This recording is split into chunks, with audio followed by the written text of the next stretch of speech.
گزشتہ جو واقعہ پیش ہے یہ احتجاج کرتے ہوئے انہیں مزاحمت ہوئی، وہ ان سے جانیں کہ کیا ہوا تھا سر؟ یہ غزہ کے حوالے سے جو 11 ماہ پورے ہو رہے ہیں اور مسجد اقصیٰ کے انہدام کے کھل کر اعلانات جو اسرائیلی کابینہ اور وزراء کی طرف سے ہو رہے ہیں اور 25 سال میں جو سب سے بڑا حملہ ویسٹ بینک کے اوپر ہوا ہے، تو ان تمام صورتحال میں ہم نے یہاں غزہ چوک سابقہ ڈی چوک میں ایک پرامن احتجاجی مظاہرہ رکھا تھا،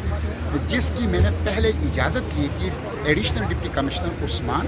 اور ایس پی خانزیب سے وربل ٹیلی فون کے ذریعے سے انہوں نے باقاعدہ طے ہوا تھا کہ گرین بیلٹ پہ ہوگا، پرامن ہوگا اور روڈ بند نہیں ہوگا اور ہم پروٹیسٹ ریکارڈ کر کے چلے جائیں گے، لیکن انہوں نے فاشزم کا مظاہرہ کیا، پولیس گردی کر لی، پولیس ایکشن کر لی اور خواتین کے اوپر تشدد کیا، مائنرز چھوٹے چھوٹے بچوں کو اٹھا کے پریزن وین کے اندر ڈال دیا اور اس کے ساتھ ساتھ ان کو حوالات اور تھانوں کے اندر بند کر دیا اور بدترین قسم کی زبان استعمال کی اور تشدد کیا، جس کی میں مذمت کرتا ہوں۔ یہ امریکہ کی غلامی ہے، اسرائیل نوازی ہے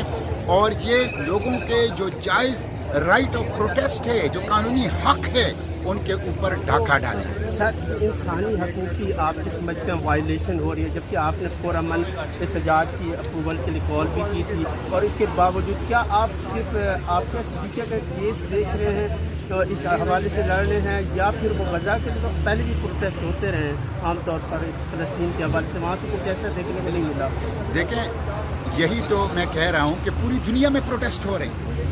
امریکہ کے لوگ تو کیپٹل ہل کے اندر گھس گئے، امریکی پارلیمنٹ کے اندر گھس گئے، پوری دنیا کے اندر لاکھوں کی تعداد میں لوگ نکلتے ہیں، لیکن پاکستان میں جو تھوڑے سے لوگ نکلتے ہیں وہ بھی حکومت سے برداشت نہیں ہوتے۔ اسرائیل مرد آباد، امریکہ مرد آباد کے نعرے لگانا ان سے خوفزدہ ہو جاتے ہیں۔ فلسطین زندہ باد، غزہ زندہ باد، مسجد اقصیٰ زندہ باد، یہ نعرے ان کو قابل قبول نہیں ہیں، تو میں سمجھتا ہوں یہ درست نہیں ہے۔ میں حکومت سے کہتا ہوں، یہ کہتے ہیں ہم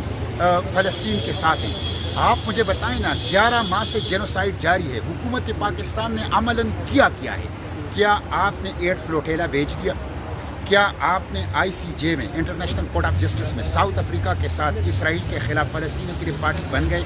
کیا آپ نے اسماعیل ہانیہ کو ٹیلی فون کال یا خط لکھا؟ کیا اسماعیل ہانیہ کی شہادت کے بعد ان کے بچوں کے ساتھ آپ نے تعزیت کی؟ حماس کی لیڈرشپ کے ساتھ آپ نے تعزیت کی؟ آپ تو یہ تک نہیں کر سکے۔ 6 نکاتی معاہدہ آپ نے سول سوسائٹی موومنٹ سے غزہ کے ساتھ کر لیا، 3 ماہ ہو گئے ہیں، آپ اس سے بھاگ گئے ہیں۔ تو میں سمجھتا ہوں یہ صرف لپ سروس، زبانی جمع خرچ کر رہے ہیں اور عملاً کچھ نہ کر کے یہ اسرائیل کی سہولت کاری کر رہے ہیں، یہ کمپلیسٹ ہیں۔ اور آج اگر امت مسلمہ کے حکمران اور جرنیل اور افواج المسلمین خاموش نہ رہتے تو 11 ماہ سے اسرائیل سوال ہی پیدا نہیں ہو سکتا کہ یہ جینوسائیڈ کو وہ جاری رکھ سکتے ہیں۔ اس لیے یہ قابل مذمت ہے۔ میں آپ کے توسط سے پاکستان کے عوام سے اپیل کرتا ہوں کہ جس طرح وہ ختم نبوت کے لیے اتحاد و اتفاق کا مظاہرہ کرتے ہوئے نکلے اور سپریم کورٹ کے فیصلے کو بدلوا دیا اور ختم نبوت کو محفوظ کر لیا، اسی طرح تیسرے حرم